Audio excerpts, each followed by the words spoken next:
Ukraine president Vladimir Zelensky ഏകാധിപതി എന്ന് കുറ്റപ്പെടുത്തിയ American president Donald Trump. സെലൻസ്കിക്ക് പിന്തുണയുമായി ബ്രിട്ടനും ജർമ്മനിയും രംഗത്ത് വന്നു. ട്രംപും പുടിനും കൂടിക്കാഴ്ച നടത്തുമെന്നും അറിയുന്നു. എന്തായാലും ഇക്വേഷൻസ് ഒക്കെ മാറുകയാണ്. ലോകക്രമത്തിൽ തന്നെ മാറ്റം വരുമോ എന്ന് പോലും നമുക്ക് സംശയിക്കാൻ പറ്റുന്ന രീതിയിലാണ് അമേരിക്കൻ പ്രസിഡന്റ് പോക്ക്.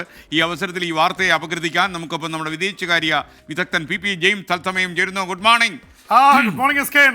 ജെയിംസേ, ഇങ്ങനെ വിദഗ്ധനൊക്കെ വിളിച്ചു പോകുന്നതിന് എനിക്ക് എന്താ പി ജെയിംസ് തരിക? ഓക്കെ, അത്യാവശ്യം നല്ല ഭക്ഷണമൊക്കെ വാങ്ങിച്ചു തരേണ്ടി വരും കേട്ടോ. Okay, anyway good morning. Hi. 3 ഹായും കഴിഞ്ഞു. ഇനി കാര്യത്തിലേക്ക്.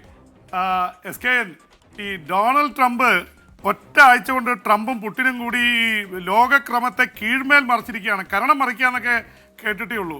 ഒരു അന്താരാഷ്ട്ര തലത്തിലുള്ള ഒരു ബന്ധങ്ങൾ, ഡിപ്ലോമസി, നയതന്ത്രം, ഇതിനൊക്കെ ഒരു സെറ്റ് ഓഫ് പാറ്റേൺസ് ഉണ്ട്.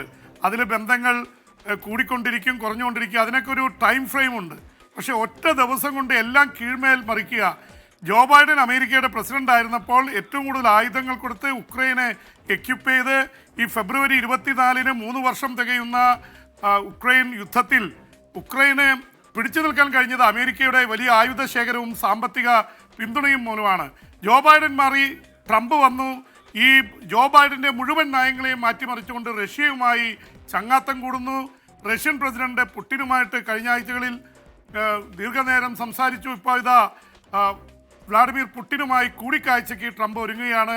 വിത്ത് പ്ലഷർ എന്നാണ് പുടിൻ പറഞ്ഞിരിക്കുന്നത്. പുടിന് സന്തോഷം സഹിക്കാൻ വയ്യ, ആ തരത്തിലാണ് കാര്യങ്ങൾ. കാരണം ഒരിക്കൽ പോലും ക്രെംലിനും റഷ്യൻ ഭരണകൂടവും പുടിനൊന്നും ഇത് പ്രതീക്ഷിച്ചതല്ല.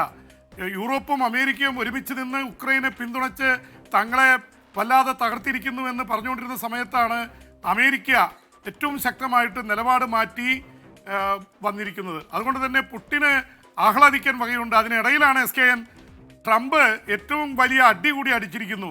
ട്രംപ് പറഞ്ഞിരിക്കുന്നത് വലിയ ഏകാധിപതിയാണ്, ഡിക്റ്റേറ്ററാണ് വ്ളാഡിമിർ സെലൻസ്കി എന്നുള്ള ആരോപണം ഉന്നയിച്ചിരിക്കുന്നു. ഇനി പുടിന് സന്തോഷിക്കാൻ മറ്റെന്ത് വേണം എന്ന് മാത്രമല്ല, അവിടെ തെരഞ്ഞെടുപ്പ് നടത്തണം. തെരഞ്ഞെടുപ്പിൻ്റെ കാലാവധി കഴിഞ്ഞു. 2024-ൽ ഉക്രൈനിൽ തെരഞ്ഞെടുപ്പ് നടക്കേണ്ടതാണ്. അതിന് പകരം പറയുന്ന മറുപടി വ്ളാഡിമിർ സെലൻസ്കിയും യൂറോപ്പൊക്കെ പറയുന്നത് അവിടെ മാർഷ്യൽ ലോയാണ്, യുദ്ധമാണ്, യുദ്ധത്തിനിടയിൽ തെരഞ്ഞെടുപ്പ് നടത്താൻ ഒക്കില്ല. 2022-ൽ മാർഷ്യൽ ലോ പ്രഖ്യാപിച്ചതാണ്. പക്ഷെ ഇതൊന്നും ട്രംപിന് ബാധകമല്ല. ട്രംപിനെ പ്രകോപിപ്പിക്കാൻ ഒരു കാരണം കൂടിയുണ്ട്. ഒരു ഡിസ്ഇൻഫർമേഷൻ സ്പേസിൽ നിന്നുകൊണ്ട്, ഈ തെറ്റായ വിവരങ്ങൾ നൽകുന്ന ഒരു സ്പേസിൽ നിന്നുകൊണ്ടാണ് ട്രംപ് സംസാരിക്കുന്നതെന്ന് വ്ളാഡിമിർ സെലൻസ്കി കുറ്റപ്പെടുത്തിയിരുന്നു. റഷ്യ പറയുന്നതൊക്കെ വേദവാക്യം പോലെ കേട്ട് ഉക്രൈനെതിരെ തിരിഞ്ഞിരിക്കുകയാണ് ട്രംപ്. ട്രംപിന് കൃത്യമായിട്ട് വിവരങ്ങൾ കിട്ടുന്നില്ല, അല്ലെങ്കിൽ തെറ്റായ വിവരങ്ങൾ ഫീഡ് ചെയ്യപ്പെടുന്നു. റഷ്യ പറയുന്നതാണ് ട്രംപ് കേൾക്കുന്നത് എന്ന വലിയ ആരോപണമാണ് സെലൻസ്കി ഉന്നയിച്ചിരിക്കുന്നത്. അതിനിടയിൽ സെലൻസ്കിക്ക് പിന്തുണയുമായി ബ്രിട്ടീഷ് പ്രധാനമന്ത്രി കെയർ സ്റ്റാർമർ, ജർമ്മനിയുടെ ഇപ്പോൾ തെരഞ്ഞെടുപ്പ് നടക്കാൻ പോവുകയാണ്, അവിടെ ചാൻസലർ ഒലോഫ് ഷോൾസ് ഒക്കെ രംഗത്തെത്തിയിട്ടുണ്ട്. യൂറോപ്പ് മൊത്തം ഇവിടെ സെലൻസ്കിയുടെ കൂടെയാണ്. പക്ഷേ ഏറ്റവും കൂടുതൽ ആയുധ ശേഖരമുള്ള അമേരിക്ക മറുപക്ഷത്ത് നിൽക്കുമ്പോൾ സ്വാഭാവികമായിട്ടും ഒരു ടിൽറ്റ് ഓഫ് ബാലൻസ് വന്നിരിക്കുന്ന എസ്കെൻ. ഇപ്പോൾ വലിയ രീതിയിലുള്ള പ്രശ്നങ്ങളാണ് നടന്നുകൊണ്ടിരിക്കുന്നത്.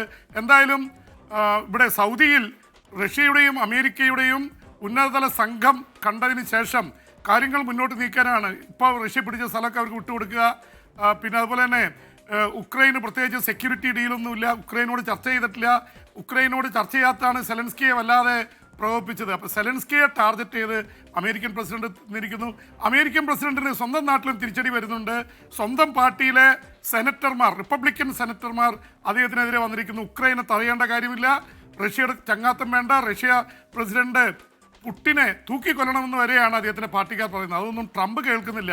ട്രംപിന് എപ്പോഴും ഒരു സോഫ്റ്റ് കോർണർ പുടിനോടുണ്ട്.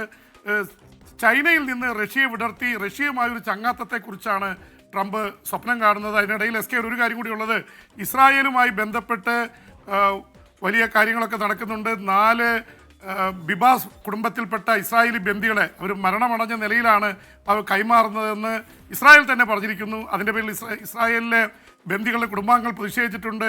കാര്യങ്ങൾ അറിയുന്നതിനും അവരെ കാണുന്നതിന് മുമ്പേ അവർ മരിച്ചുപോയി എന്ന് പറയുന്നത് അത് ഇസ്രായേലി ആക്രമണത്തിൽ കൊല്ലപ്പെട്ടു എന്നാണ് ഹമാസ് പറയുന്നത്. അവരെ കൈമാറും എന്ന വാർത്ത കൂടി ഇപ്പോൾ വരുന്നുണ്ട്. എസ്കെൻ. ഓക്കെ, പി ജെയിംസ്, നമുക്ക് സന്തോഷം വരുന്നൊരു കാര്യം, മാർപ്പാപ്പയുടെ ആരോഗ്യ നിലയിൽ മാറ്റമുണ്ട്, നേരിയ ഇംപ്രൂവ്മെൻ്റ് ഉണ്ട് എന്ന് കാണിക്കുന്നു. കൂടുതൽ വിവരങ്ങൾ എന്താണ് വത്തിക്കാനിൽ ലഭിച്ചിട്ടുള്ളത്? എസ്കെൻ, ഫ്രാൻസിസ് മാർപ്പാപ്പയുടെ ആരോഗ്യ നിലയിൽ നേരിയ പുരോഗതി ഉണ്ടെന്ന് തന്നെയാണ് റിപ്പോർട്ടുകൾ വരുന്നത്. അത് വളരെ അപകടനില തരണം ചെയ്തു എന്നൊന്നും പറയാൻ പറ്റില്ല. കാരണം ഇത് അണുബാധയാണ്, പോളി മൈക്രോബിയൽ അറ്റാക്കാണ് നടന്നിരിക്കുന്നത്. 2 ശ്വാസകോശങ്ങളെയും അത് ബാധിച്ചിരിക്കുന്നു.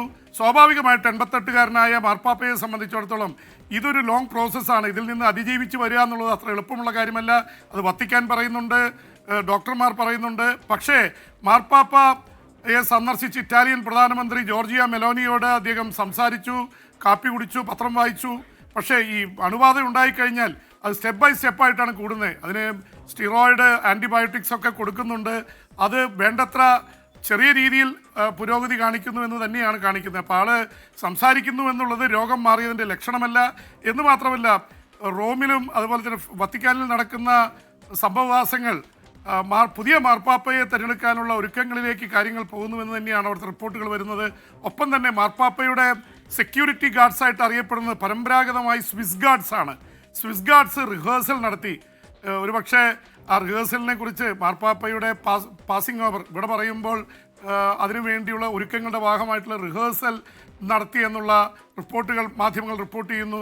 സ്വാഭാവികമായിട്ട് ഇതൊക്കെ കാണിക്കുന്നത്, അവിടുത്തെ വക്താവ് തന്നെ പറഞ്ഞു, മാർപ്പാപ്പയുടെ കാര്യത്തിൽ പുരോഗതിയുണ്ട്.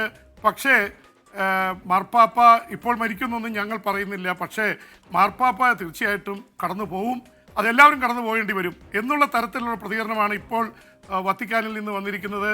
എന്തായാലും ഫ്രാൻസിസ് മാർപ്പാപ്പയുടെ ആരോഗ്യ നിലയിൽ നേരിയ പുരോഗതി ഉണ്ടായി എന്നുള്ളത് ഏതാണ്ട് 140 കോടി വരുന്ന കത്തോലിക്കർക്കിടയിൽ, ലോക ജനതയ്ക്കിടയിലൊക്കെ വലിയ ആശ്വാസമുണ്ടായിട്ടുണ്ട്. പക്ഷേ പുതിയ മാർപ്പാപ്പയെ തിരഞ്ഞെടുക്കാനുള്ള നീക്കങ്ങളുമായിട്ട് കാര്യങ്ങൾ മുന്നോട്ട് പോകുന്നു. SK. Okay, thank you VP James. നമുക്കിനി പിന്നീട് കാണാം. നാളെ ഇതേ സമയം ഈ പരിപാടിയിൽ.